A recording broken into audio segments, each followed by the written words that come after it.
Welcome, folks. Today is our Thursday, 23rd of July 2026 Zoom meeting. And our topic today is the mighty ancient Yoruba tribe and of West Africa. And they're very prominent. A lot of people come from them.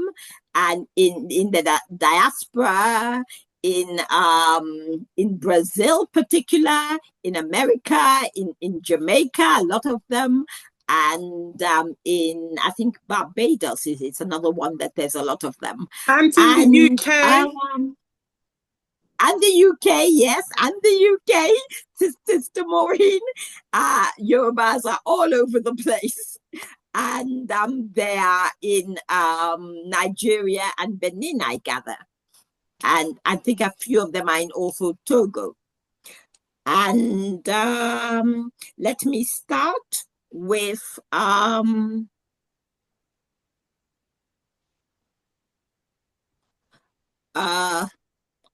little video that explains everything about them. And then I'll go on to talk about prominent Yoruba people. And then I will leave 80 million people. It is the largest city in Africa, one of the largest cities on Earth.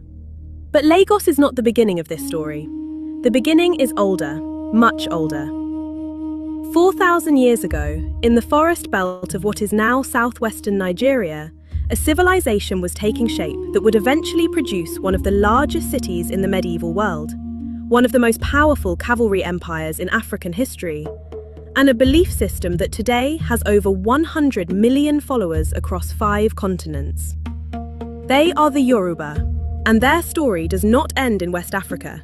It crosses oceans. The Yoruba are one of the largest ethnic groups in Africa, with over 50 million people in Nigeria alone, and tens of millions more in the diaspora. They are concentrated in the southwestern states of Nigeria: Lagos, Oyo, Osun, Ogun, Ekiti, Kwara, and Ondo, as well as in the neighbouring countries of Benin Republic and Togo. Their language, Yoruba, is one of the 3 major languages of Nigeria, alongside Hausa and Igbo, and is spoken by over 40 million people as a first language. It is also one of the most tonal languages in the world, meaning the same word can have entirely different meanings depending on the pitch at which it is spoken. But what defines the Yoruba above all else is their urban tradition. The Yoruba have been city people for over 1,000 years. Long before European colonialism, long before the Atlantic trade, the Yoruba were building cities. Dense, organised, politically sophisticated urban centres that rivaled anything in the contemporary world. In a continent where most pre-colonial societies were organised around villages, chiefdoms and nomadic confederations, the Yoruba were building metropolises. This urban tradition is central to Yoruba identity. To be Yoruba is to come from a city. Every Yoruba person belongs to a specific city, and that city, its history, its rulers, and its relationship to the cosmos defines who you are. The city is not where you live, the city is what you are. At the centre of the Yoruba world, historically and culturally, is a city called Ile-Ife. According to Yoruba tradition, Ile-Ife is the oldest Yoruba city and the place of origin of the Yoruba people. Their founding narrative describes divine beings descending from the heavens to create the earth, with Ile-Ife as the point where land first appeared. Ile-Ife was a real and significant city. Archaeological evidence confirms it as one of the oldest and most sophisticated urban centres in sub-Saharan Africa, flourishing from at least the 9th century AD, and reaching its peak between the 11th and 15th centuries. What Ile-Ife produced in this period was extraordinary. The Ife bronzes and terracotta heads, naturalistic portrait sculptures of rulers, are among the most technically accomplished works of art produced anywhere in the medieval world. When they were first encountered by European scholars in the early 20th century, many refused to believe they had been made in Africa. Their precision and craftsmanship were simply beyond what these scholars assumed Africa was capable of producing. They were wrong about Africa. They were not wrong about the quality of the work. Ile-Ife was also the source of political legitimacy for the entire Yoruba world. According to tradition, every Yoruba king, every Oba, derives their authority from descent from Oduduwa, the founding ancestor of the Yoruba people, who established his kingdom at Ile-Ife and sent his children out to found the other Yoruba city-states. The Ooni of Ife, the king of Ile-Ife, remains to this day the most culturally significant figure in all of Yoruba land. To understand the Yoruba, you must understand the role religion has played, and continues to play, in shaping their history and identity. The Yoruba have, over their long history, engaged with 3 distinct religious traditions. Each has left a deep mark. The oldest is the traditional Yoruba belief system, centered on a practice called Ifa, and a pantheon of spiritual entities known as the Orisha. Ifa is a divination system, a body of oral literature transmitted by specialist priests called Babalawo, that has been used for centuries to guide decisions, resolve disputes, and make sense of the world. In 2005, UNESCO documented Ifa as an intangible cultural heritage of humanity, recognizing its historical significance as a cultural practice. The Orisha are spiritual entities, each associated with a specific domain of human and natural life: thunder, rivers, iron, creation, and so on. Each has associated rituals and forms of worship. This tradition formed the spiritual foundation of Yoruba society for centuries before the arrival of the Abrahamic faiths.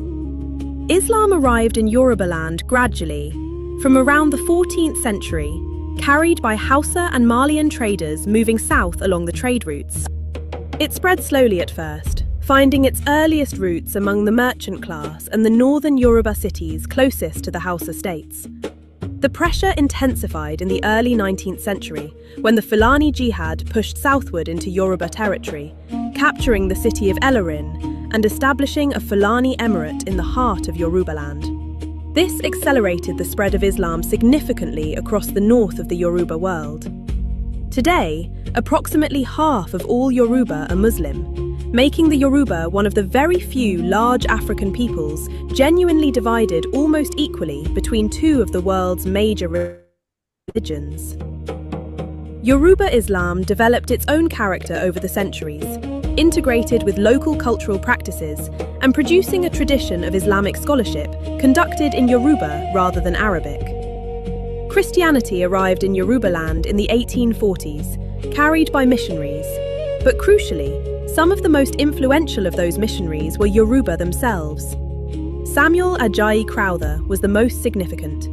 Enslaved as a child, freed by the British Navy, educated in Sierra Leone, and ordained as the first African Anglican bishop, Crowther returned to his homeland and translated the Bible into Yoruba. He gave his people access to literacy in their own language at the very moment colonial education was being established. The Yoruba engaged with Christianity energetically and eventually built some of the largest Christian institutions in the world from it. The Redeemed Christian Church of God, founded by Enoch Adejare Adeboye, a Yoruba mathematician turned pastor, now has parishes in over 190 countries. The Living Faith Church, founded by David Oyedepo, has a single auditorium in Lagos that holds over 50,000 worshippers. These are global religious institutions built by Yoruba people. What is notable about Yoruba religious life is how all 3 traditions have coexisted within the same society, and often within the same family. A Muslim grandfather, a Christian mother, a grandchild raised in the traditional faith. This is not an unusual picture in Yoruba land. Religious identity among the Yoruba has historically been layered and negotiated rather than rigidly exclusive. This reflects something deeper about the Yoruba character, a capacity to absorb, adapt, and continue. It is a pattern we will see again and again throughout their history. From the cultural origins of Ile-Ife, the centre of Yoruba political power, eventually shifted northward, to the open savannah where horses could be kept, armies could maneuver, and an empire could be built. The Oyo Empire, founded in the 14th or 15th century, became the dominant political force in Yoruba land and one of the most powerful states in West Africa. At the heart of Oyo's power was the Esho, an elite cavalry corps of professional soldiers who could deploy rapidly across the savannah and strike targets hundreds of kilometres from the capital. The Oyo cavalry was among the finest in West Africa and gave the empire a military reach that no neighbour could match. At its peak in the 17th and 18th centuries, the Oyo Empire stretched from the Niger River in the north to the coast in the south, encompassing much of what is now southwestern Nigeria and the Republic of Benin. Its annual tribute collection extended deep into territories beyond its formal borders. The Oyo state was governed by one of the most sophisticated constitutional arrangements in pre-colonial Africa. The Alafin, the divine king of Oyo, held enormous power, but was checked by a council of nobles called the Oyo Messi, led by the Basorun. If the Oyo Messi determined that the Alafin had become tyrannical or incompetent, they could present him with a calabash of parrot eggs, a symbolic command to commit suicide and make way for a new ruler. This was not merely a theoretical power, it was exercised.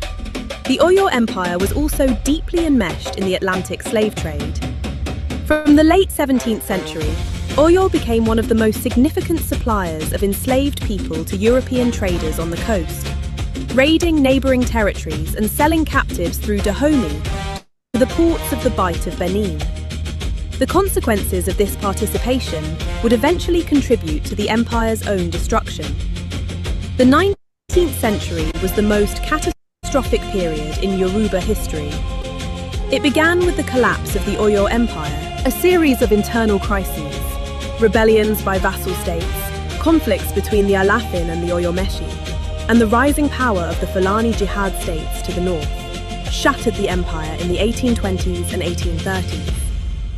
The Fulani, fresh from their conquest of the Hausa kingdoms, pushed south into Yoruba territory, capturing the northern Yoruba city of Ilorin and turning it into a Fulani emirate. The fall of Oyo triggered a cascade of wars across Yoruba land that lasted for most of the 19th century, the Yoruba Wars. City fought city, former allies became enemies. Hundreds of thousands of people were enslaved and sold through the Atlantic trade. Ironically, it was during the worst period of this warfare that one of the most important Yoruba cities was founded. Ibadan. Founded in the 1820s by warriors displaced from the fall of Oyo, grew with extraordinary speed into a military powerhouse and eventually the largest city in sub-Saharan Africa in the 19th century. It was a city of warriors, built without the traditional Yoruba royal lineage, governed by military merit rather than hereditary right. Ibadan would become the primary military force holding back both the Fulani advance from the north and the aggression of other Yoruba states from the south. The Yoruba Wars were finally ended not by Yoruba diplomacy, but by British colonialism. In 1893, a British protectorate was imposed over the interior Yoruba states, ending decades of warfare, but beginning a new chapter of foreign domination. No people in West Africa were more deeply affected by the Atlantic slave trade than the Yoruba. Estimates suggest that between the 17th and 19th centuries, over 3 million Yoruba people were transported across the Atlantic, more than from almost any other single ethnic group. They went primarily to Brazil, Cuba, Trinidad, Haiti, and the United States, and they carried their culture with them. Elements of the traditional Yoruba belief system, the Orisha tradition, survived the Middle Passage and the plantation system to take root in the Americas, where it blended with local conditions to produce new syncretic traditions. In Brazil, it became known as candomblé. In Cuba, it became Santeria, or more properly, Lucumi. In Trinidad, it became Shango. Each tradition is distinct and shaped by its own history, but all have roots in the cultural memory Yoruba enslaved people carried across the ocean. For these communities, maintaining cultural practices, including religious ones, was a way of preserving identity, communal bonds, and a sense of continuity with their homeland under conditions designed to erase all of that. Today, the city of Salvador da Bahia in northeastern Brazil is sometimes called the most African city outside Africa. Its food, its music, and its cultural traditions are all profoundly shaped by the Yoruba people who arrived there over 3 centuries of the slave trade. The Yoruba did not just survive the Atlantic slave trade.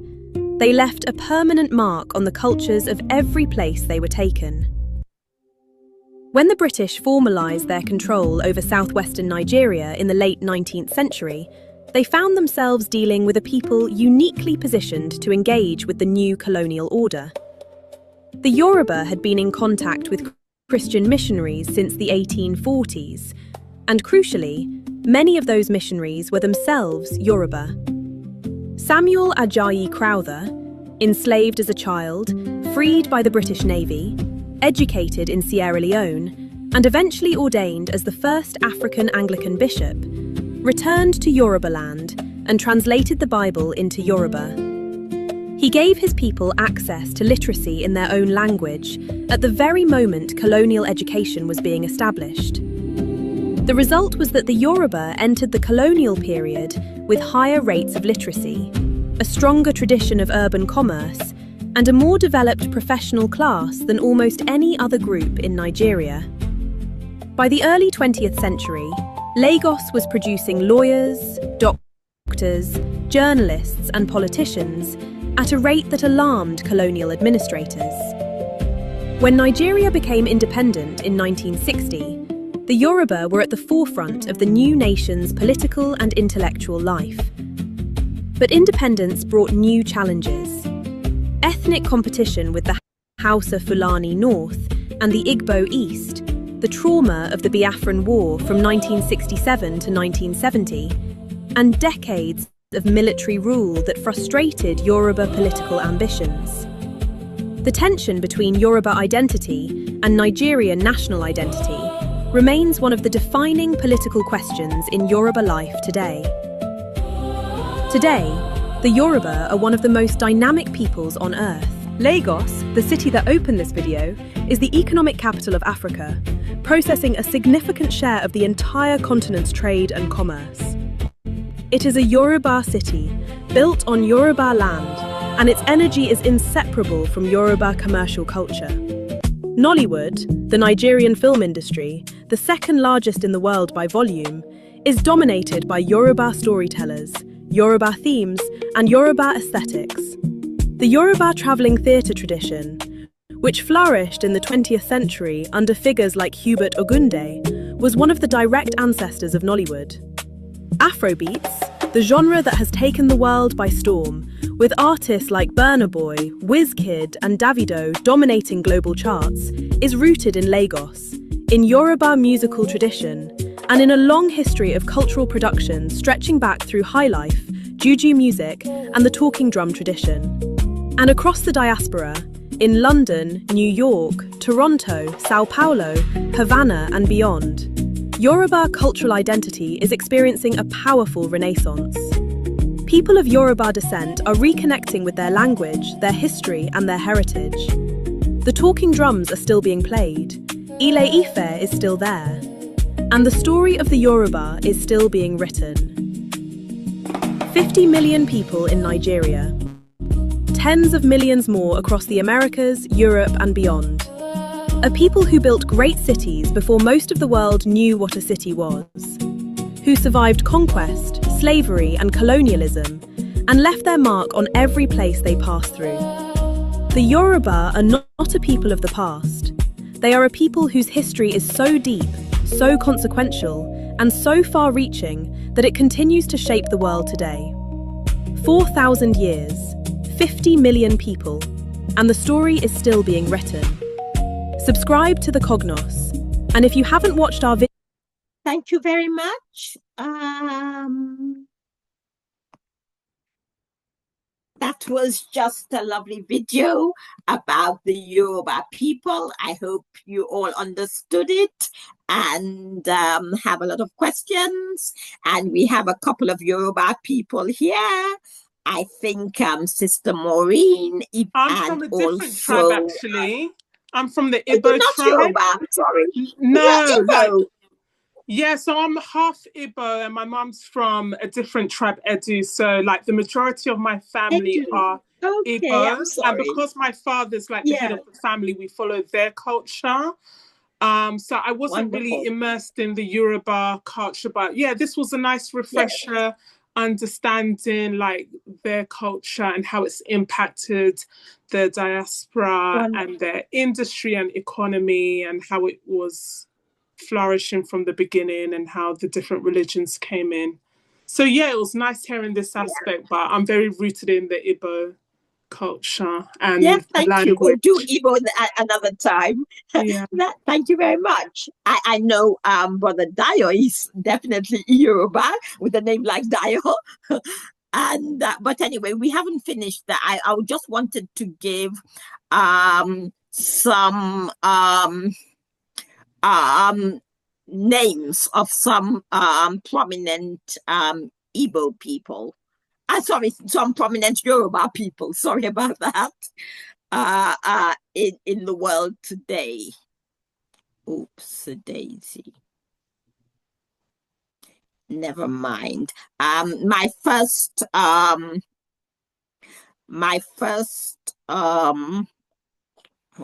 dear me. I thought it should be there. Was a statue of the King Oduduwa, which was the founding father of the Yoruba people. And we all know about him, even in Sierra Leone. We all know about King Dudu Oduduwa, and we learn about him in our history books, and everybody in Sierra Leone knows about him. And this the picture which I'm going to put up later was there it is. Thank you. This is his sculpture, and this is what the man looked like. As I said, as the presentation said, Yoruba people are known for their precision sculptures. So it's exactly how he looked like when he was alive. And this is the man himself, King Oduduwa.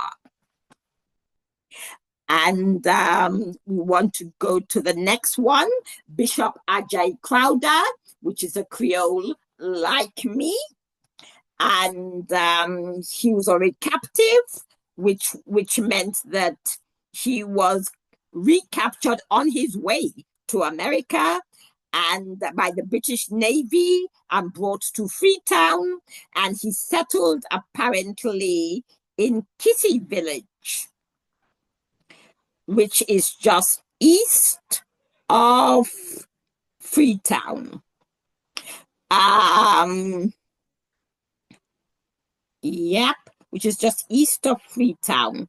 On the eastern side, which is a large Yoruba community, which used to exist before Blood Diamonds War, which dispersed us all. So a lot of us are in America and in UK as a result. And I'm not sure if there's a large community in Kissy Village anymore, but I have relatives there. The Browns on my father's side lived in Kissy, and also on my mother's side, my great grandmother Agnes May, Nee Oshoba George, whom I'm told hailed from Ogun State, Nigeria, Yoruba land.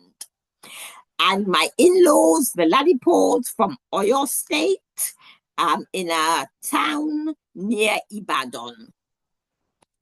And the rest of my Creole family is a mystery, but from the USA return people who returned. Other famous Yoruba people are the Akinwandi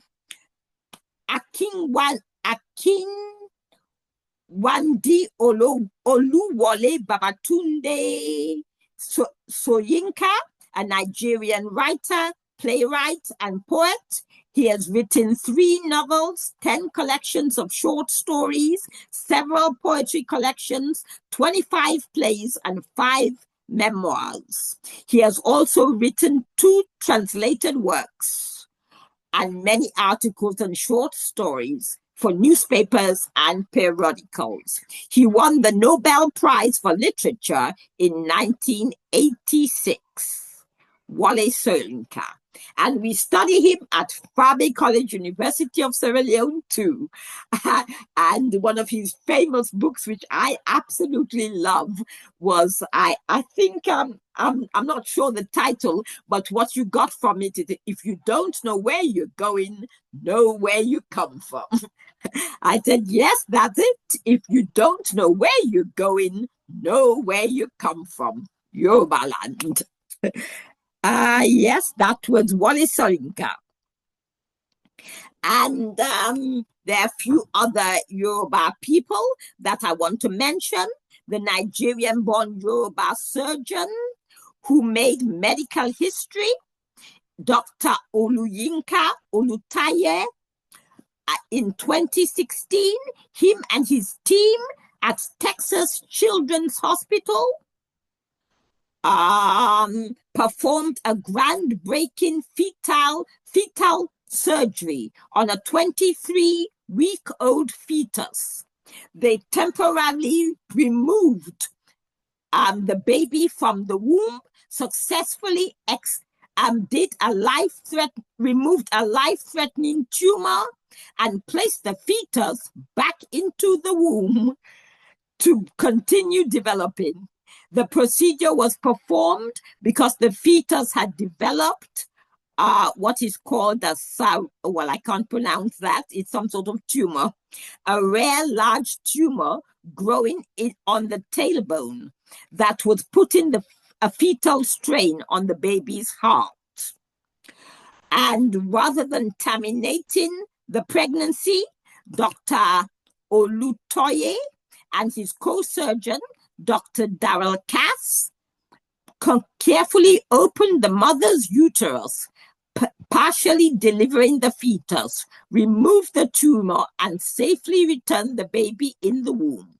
The pregnancy continued for another 13 weeks, and the baby, named Lindley Hope, was born healthy at 36 weeks, earning the nickname the baby born twice. Dr. Olutoye is a graduate of Obafemi Awolowo University in Nigeria and currently serves as a surgeon-in-chief at Nationwide Children's Hospital in Ohio. So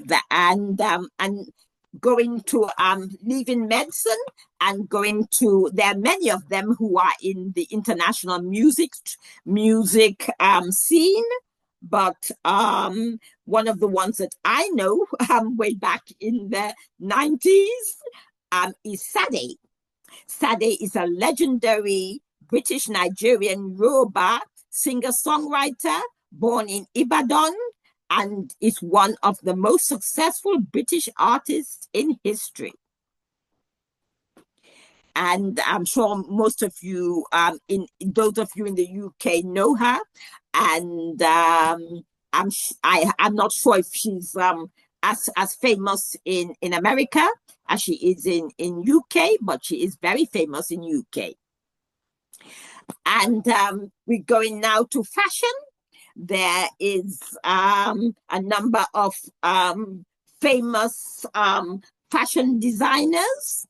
Amake Osakwi is the founder of Maki O, famous for modernizing traditional Yoruba attire techniques. Her brand is globally celebrated and has been worn by Beyonce, Michelle Obama, and other international A-listers. That is, here's a picture of Beyonce wearing her dress. Another famous Yoruba designer is another lady, Dumibi Ayama. Her swimsuit she did for the actress Kate Hudson. And here's a picture of it. It says, "Stealing the show in her new bikini." And it says, Kate Hudson is rocking a bikini from a Nigerian fashion designer. And we come back to the Olympics, and there are a couple of them. I've only done a few. And Chris Akabusi, again telling my age, way back in the 80s. Chris Akabusi was born in London to Nigerian parents. He's a celebrated British track and field star who won medals in both the Seoul 1988 and Barcelona 1992 Olympics. And another late, this is Chris Akabusi again, in his victory, and he's a gold medalist. And another lady from in the USA is another Yoruba, and she's called Annette Ichukunwuku, and she won a silver in Paris 2024 Olympics. And I don't know her because by 2024 I wasn't too interested in everything that was going on. But it's nice to know that in 2024 Nigerians were still winning the Olympics. And I think she probably did her Olympics on the USA, but she is a Nigerian Yoruba. Now I come back to the businessmen. Yorubas and Nigeria in particular are known to be famous businessmen and women. And here's just a few that are in the Forbes billionaire list of 2026.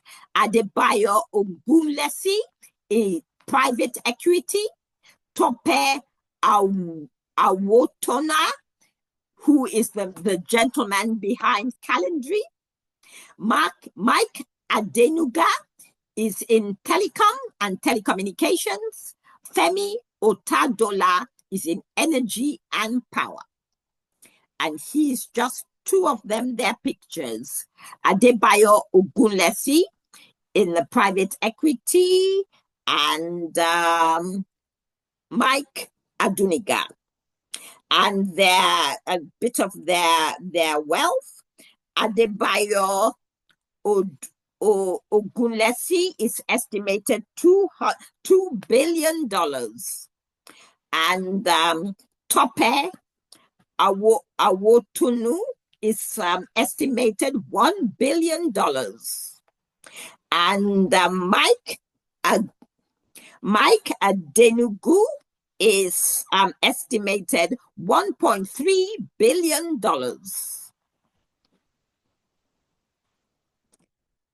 And yes. Oh no, Mike Adenugu is not $1.3 billion. I'm sorry. Mike Adenugu's network is 6.5 billion. 6.5 billion. And he's in telecommunications. And Femi Otodola is the one that is, his network is 1.3 billion. And he is in energy and power. So that's just a few. Then I want to go on to the inventors. The scientific inventors, and this is just a few of them.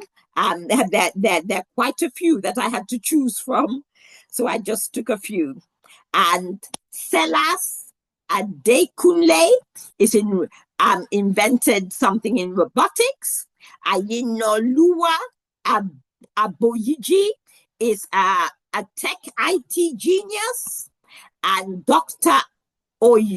Ayodeji Amobonyi is a biotechnologist.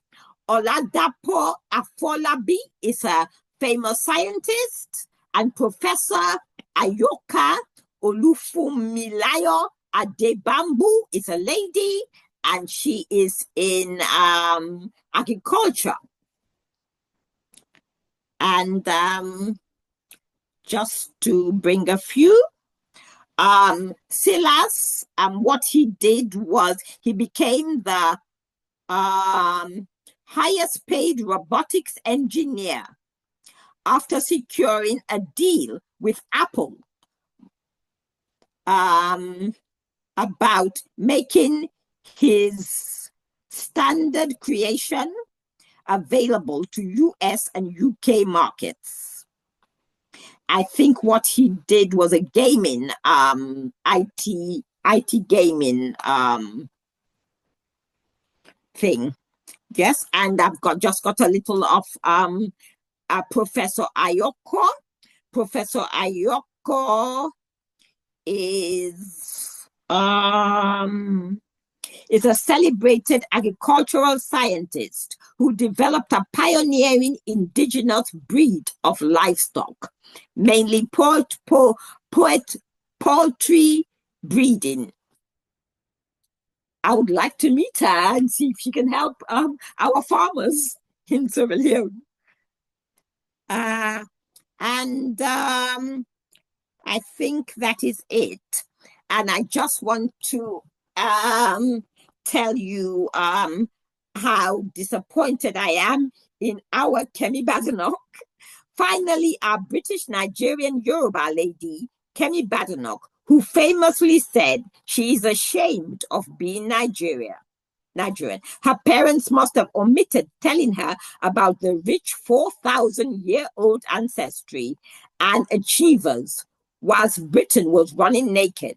Vikings from Holland regularly raping and stealing inhabitants of the British Isle, whilst her people were building cities and culture and politics and agriculture and all sorts of things.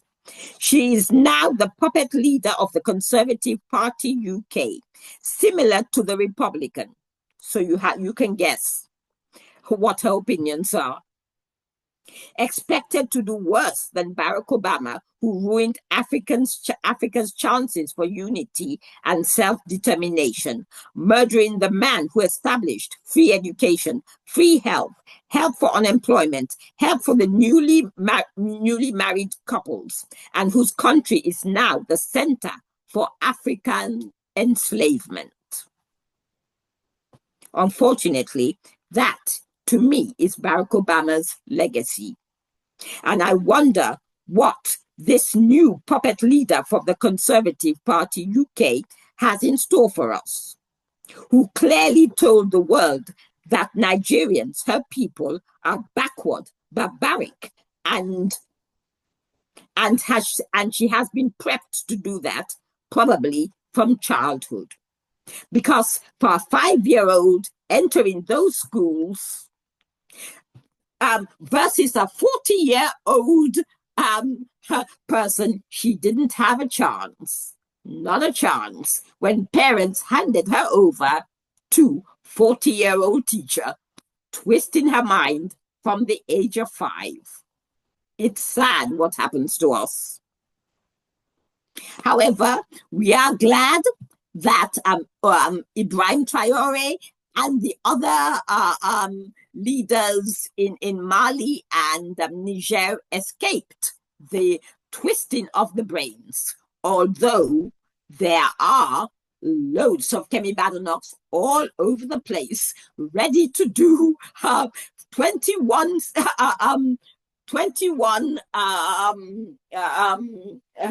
murders, 21 coup attempts already on Ibrahim Traore's life. There are Kemi Badenochs all over Africa, unfortunately, being brainwashed to believe that they are nothing and that Africans are nothing but that Europeans are the best.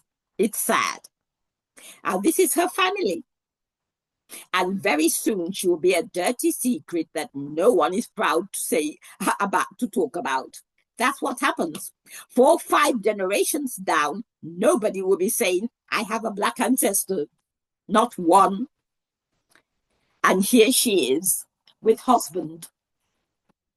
It's sad. But that is what has happened to many Africans from the age of 5, brainwashed. At the age of 20, you don't stand a chance. And absolutely at 46, that she is, it's impossible to be proud. So that's all I have to say. My mission is to teach Africans the real history and how great we were way back in Yoruba's case from the 9th century onwards. We should be proud of ourselves that we survived all the bombardment, all the brainwashing, all the slavery, and we're still standing tall with a few Kemi Badenochs all around.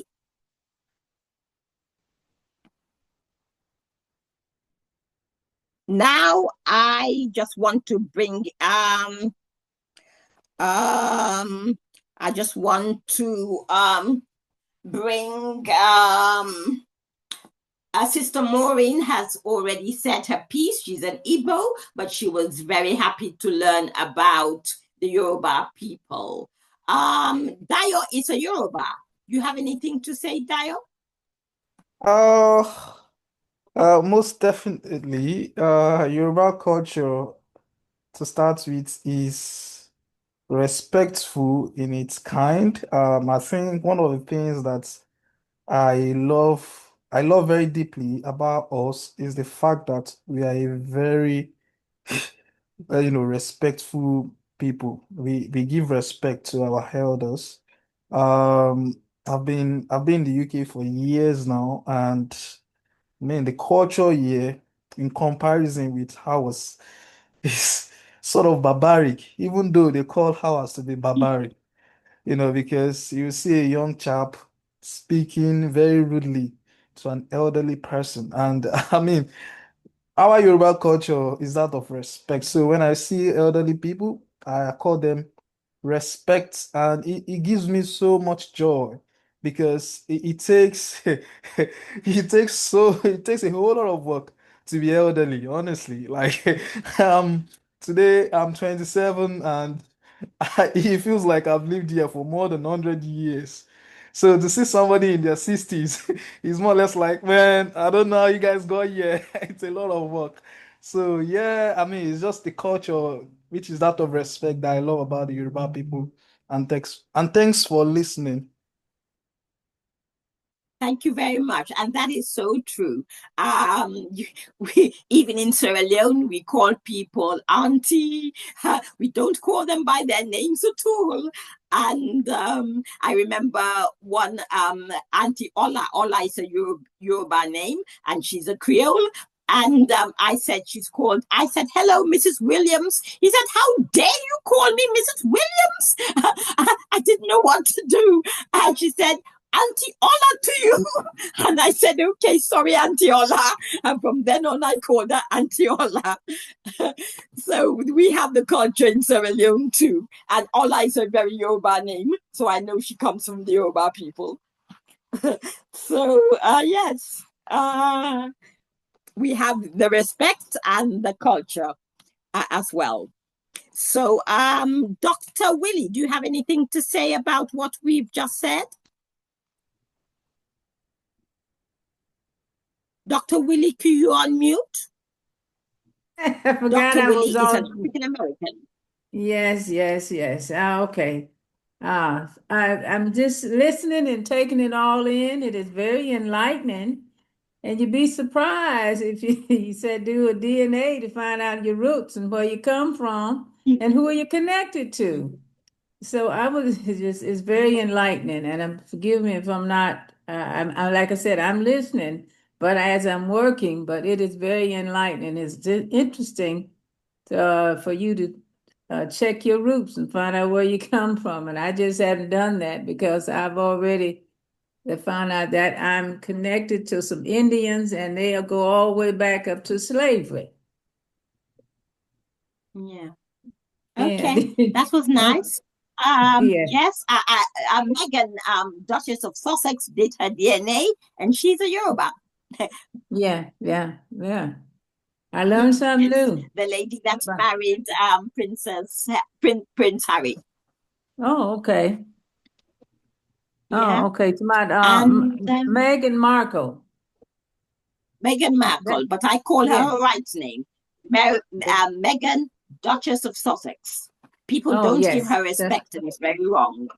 You are right. I felt so too.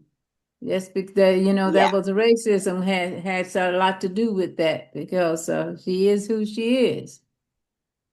yeah. Okay. Yeah. All righty. Yes, and who else now? Brother Jim is another African American. Can you say anything, Brother Jim, at what you've heard? Yes, absolutely. When you talked about Meghan Markle being a Yoruba, that really whetted my appetite, and it's just lot to think about. A very, very, very powerful people, and there's nothing to be ashamed about, and No, it's not. something to be very, very proud of. And Ema, I'm very thankful that you brought this presentation to us. Just keep Thank you very much. knocking those pins down. Yeah, I will. Thank you very much. Sister Mary, it's another African American. Can you have anything to say, Sister Mary? Good afternoon, everyone. Welcome for coming, and thanks for coming. I'm glad to be here, and it's a very, very fine presentation and very, very informative. I was very happy to be able to enjoy it. I was very impressed by, number one, the number of very accomplished people in the Nigerian history. Of course, I've read some of the Yoruba history, and but it was good to know more about it. But I was impressed with um, those people who were like maybe the doctors who had accomplished so much, and the scientists, um, of course, the writer Wally. Is his last name? Solinka. Yes, What is who Solinka? are well known to United States, but getting the Nobel Peace Prize, and there's so many important revelations and reminders about the quality of life and intelligence and accomplishment of the people of Africa. So it was very enlightening and very enjoyable, and I never thought about so many billionaires being over there, but of course, Yeah, but I yeah. wondered what was the businesses that they were working in that they received that kind of remuneration. I said I it. don't know. I did say it. But let me just go over it in the billionaires. Adebayo did his in his he did a private equity firm owning major assets like Gatwick Airport and Edinburgh Airport in the UK. His net worth is estimated at over $2 billion. And the other one is Calendly. You know Calendly? The software program that you can I think you can make appointments with. It's very famous. Do you know about it? And the Calendly one is the owner of Calendly is a Yoruba man, and His net worth is $1 billion. And then there's Mike Adenugu, and he's in telecommunications. And he's one of the wealthiest men in Africa, maintaining a net worth of $6.5 billion. And then there's the last one, who is based in Lagos, and he is in energy and power. And we all know that Nigeria has loads of oil and everything. So it's not only the Hausa gentleman, Aliko Dangote, there are some Yorubas as well in it. And Femi Atidola is in power and energy, and his net worth is 1.3 billion. Well, I think that the achievement that I think is the highest of all that people all over the world should really appreciate is the physician who was the surgeon who was able to the surgeon, yeah. perform the surgery, take the baby out, and then return the baby to the womb. I had heard of that before, and I'm sure that that's a procedure that will be replicated throughout the world, and it began in Africa. So there's so much to No, be. it didn't. It didn't begin in Africa. He's a Yoruba man, but he's based in It where didn't is he happen in based Africa. now? Wasn't in Africa? No, it didn't happen in Africa. He was trained in Africa in his university he was trained in is Awolowo University in Nigeria, or Obafemi Awolowo University.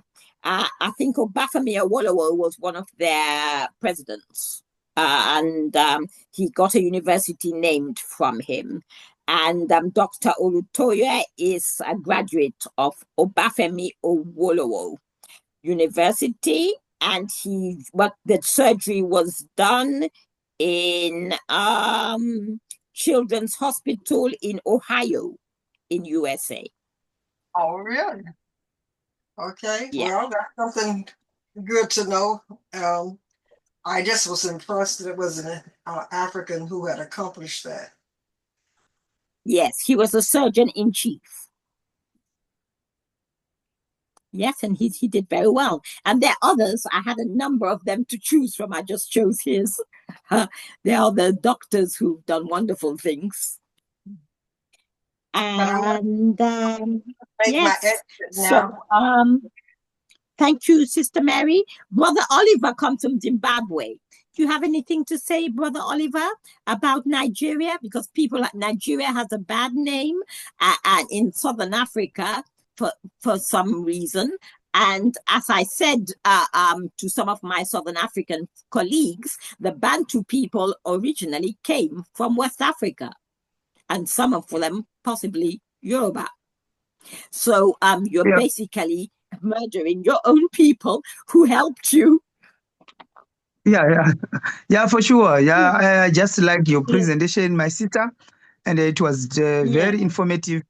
What I liked about the Yoruba people, I really appreciate the principles of humanity, especially if we look at one, respect, love, and very accommodative. Same applies to my Shona people here, my Shona tribe here in Zimbabwe. So we can actually say most African tribes have one thing in common, which is love, respect, and very accommodative to strangers. Unlike other English, whatever tribes, where they do not even accommodate any stranger in their homes, in fact. But we Africans, we love people, we love humanity. That's one thing I like about our African tribes. And I am very proud of that. Some people will say that is why we were conquered. What do you say to that? In another way. Yeah, in another way. We didn't suspect that anybody would hate us for no reason. Yes, yes, yes. We didn't suspect that Uh, anyone would hate us for no reason. If we have a reason, yes, we can understand, but there was no reason. We didn't suspect, it was just pure greed. Yes, yes, yes. That's exactly. So that's one thing we can surely appreciate. And it's good to know that we have got many people from Africa who are actually doing well on global market. Mm. I'm happy that you mentioned Wole Soyinka. He was one of my favorite authors. I did his, Wonderful. I read You learn about his him in novel. Zimbabwe? Wow. Yes, in Zimbabwe, yes. When I was doing English literature at my A level, I read his book called The Lion and the Jewel. So I'm Yes, very much that's the happy book. to hear The about one that. that says, that is the book I read as well. The one that Oh, said, if you don't know where you're going, know where you come from. yes, the Sadiku and the Yeah, CD. Yeah, yeah, so yeah. that's only I can say, my sister. Thank you very much. Thank you very much, everybody. I think everybody has said something. Do you want to say something final, Sister Maury? No further comments. Okay, thank you very much. And the Igbo tribe is fantastic as well. I mean, I was slayed with things fall apart and no longer at ease. It was so real. And I didn't know. In fact, the person that told me more about our culture, because we were taught as we were growing up, especially when we came to school in England, they told us we were nothing. You know, it was Chinua Achebe that reversed that idea for me and told me all about the Ogugus and that we had a judicial system, a political system. And I said, wow. So we weren't running around like animals that they told me. So I was so impressed. So the Igbos are another very powerful group of people. And one day I will do a Zoom about things fall apart and the continuation, which is no longer at ease, which is today, Africa is no longer at ease, but we are getting there. Thank you very much, everybody. So we've come to an end. I think everybody has said something. It's a pity the Sierra Leone element of people did not come today. I don't know why, because we are very linked to Nigeria, but they didn't. Never mind. I think the Creoles are linked to Nigeria, not the indigenous people. And most Creoles have left Sierra Leone, unfortunately.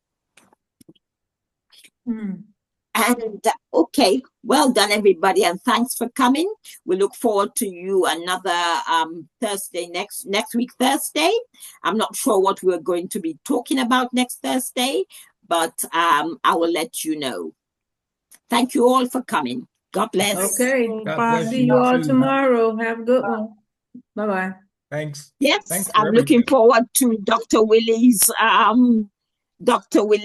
meeting on prayer meeting tomorrow. And it's been wonderful. So I hope you will support Dr. Willie too. Bye. Bye.